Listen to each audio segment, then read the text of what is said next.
Yun, what's up mga kagunting? Isang mapagpalang araw sa inyong lahat.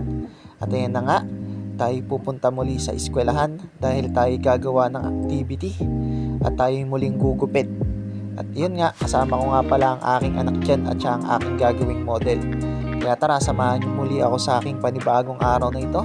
Kaya ayan, safety first, suot na tayo ng helmet dahil alis na.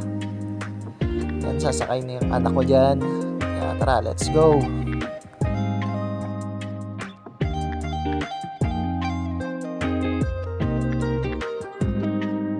At ayan, nakarating na nga kami sa aming eskwelahan. Kasama ko yung anak ko na naglalakad dyan sa aming hallway.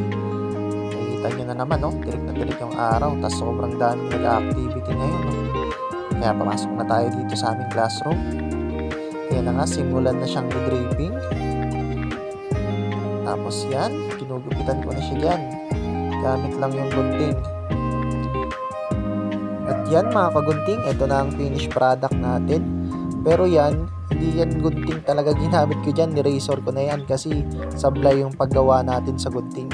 At ayan, habang busy sila lahat, tayo magpapaalam na at inaantok ng aking anak. At yan na nga, uuwi na kami. Yun lang, maraming salamat.